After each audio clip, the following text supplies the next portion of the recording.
In this video, I'm going to try to restrain myself at the swap meet.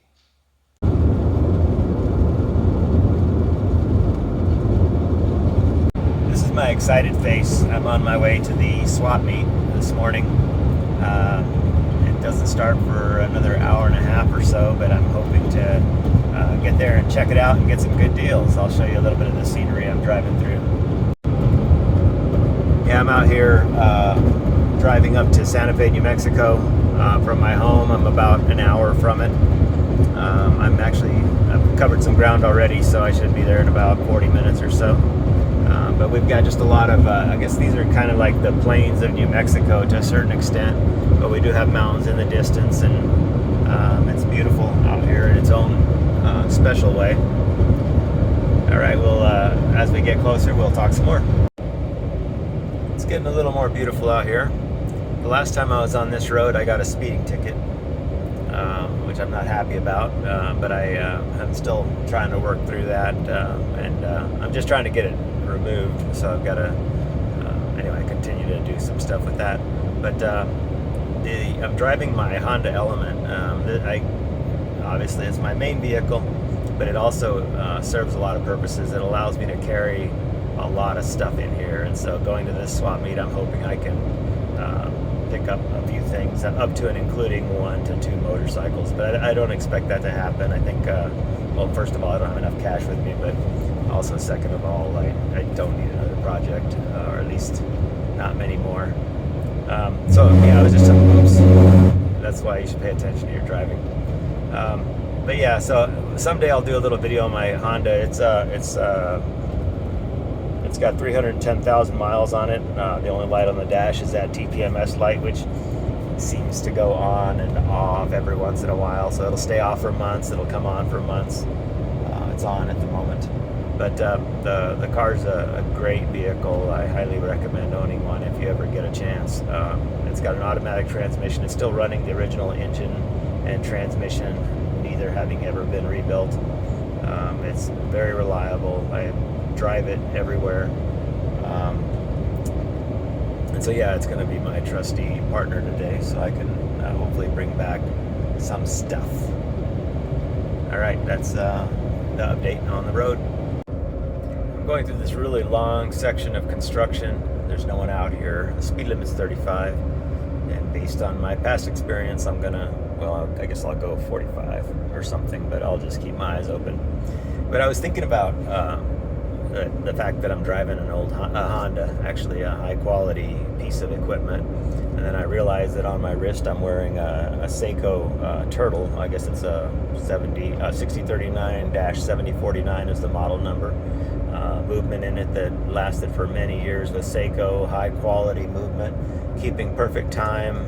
Who knows when it was last serviced, but you know, I mean, those two things are very what I consider to be very high quality, and it's, I guess, one of my values that I really, things that are well engineered and high quality sort of resonate with me, and I feel more of a relationship with them.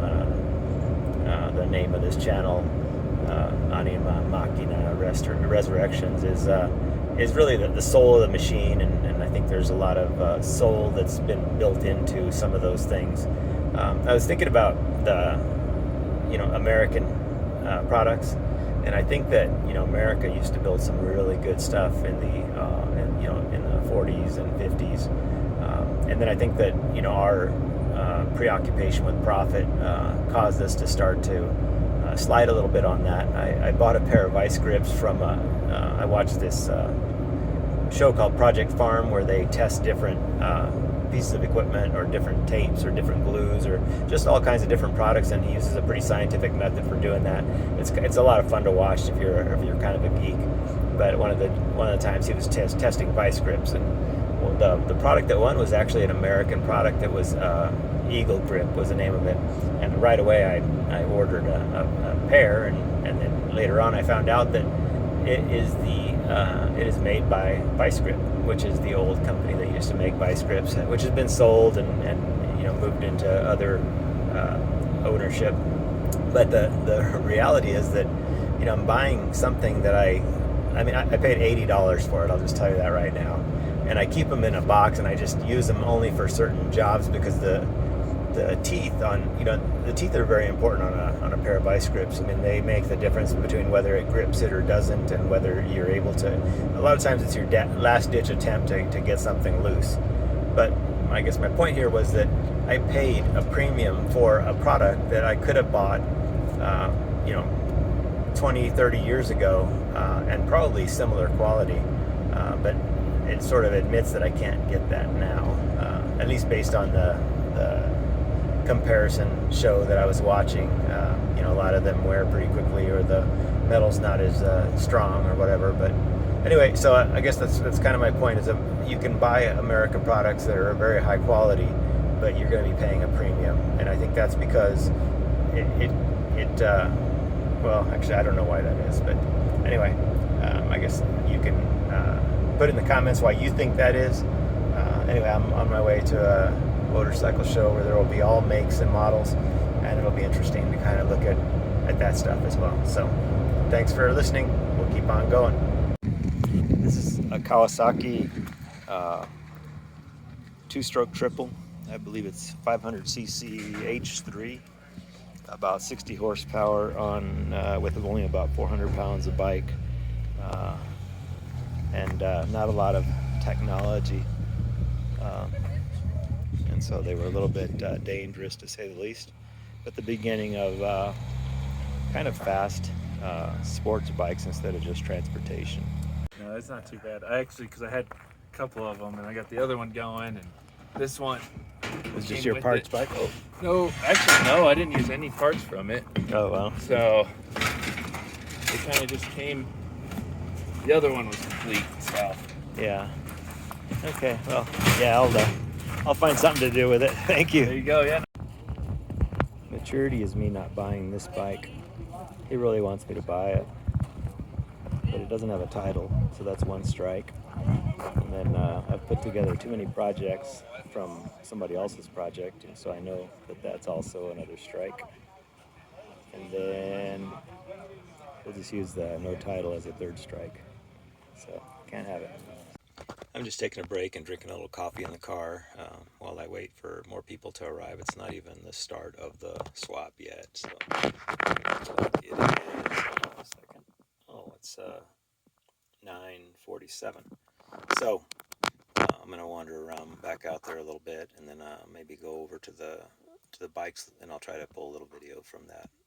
But I mean, it's not huge, and maybe more people are arriving as we go. But so far, I've bought a $40 motorcycle, Suzuki 50 dirt bike. Something I can just toss in a corner, and it won't distract me from my true purpose of getting my current projects going and making some videos. All right. Yeah, it's called RV storage garage. It has 2 stories. There, a dozen full bikes. I think it's cool.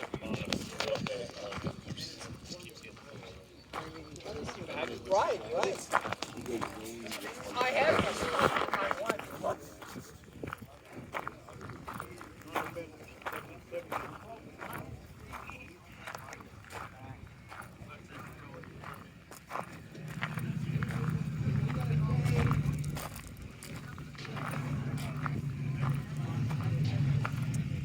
There's an old bike.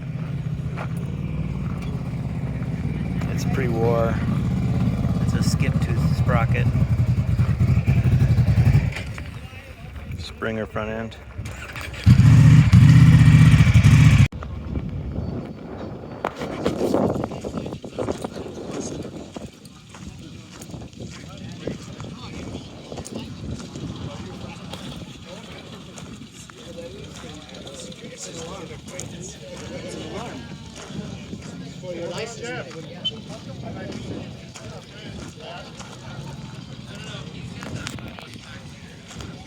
Ready for Washington. Yeah, exactly. This bike caught my attention. It's such a minimalist design. It's so simple, and there's nothing there that you don't need to go down the road. face first into the wind, two-stroke engine buzzing under you, making more power than it probably should. It was a barn find that somebody had found, and I think it would be cool if I could find something like that. Yeah, like where are we actually looking? Well, swap meet was all right. I was only able to buy one thing. There was not a lot of Japanese bikes there. There was mostly a lot of Harleys and some European bikes. But I did see this roll up in the back of a truck, and I negotiated. I spent $40 on it. Supposedly the engine's not locked up, but it's missing the Kickstarter. What I usually look for is just to make sure that it's got an exhaust system, an engine, hopefully most of the controls. And so this is somewhat complete. I think I can make it work. The carburetor looks questionable there. It's kind of just sitting here. But hopefully it still has the air box. It's missing the gas cap, and I'm pretty sure that's going to have to be cleaned out. Anyway, yeah, so I'm not even sure what year it is or what model it is, but I'll dig in a little bit. And I do have another bike that I don't talk about a lot that may provide some parts for this. And that's a Suzuki, and what I've got in here is a actually under here I have a bike. It's in parts, but it's a JR50 Suzuki, and so it's the frame is in there and a bunch of other parts, and it's an early dirt bike, probably from the late 70s. I think actually the tank, I have a couple of tanks for them around here somewhere. But anyway, so yeah, so that's my swap meet run around, go see what I can find. And I actually had left about 10 minutes after the official start time. I was done looking at everything, and I just figured I'd better get back home. All right, so that's all I've got for today. Thank you for watching, and I appreciate it. Please like, share, and subscribe if you want to continue to see me wander around between projects and not get that much done. But I'll continue to work on that for you. Thanks.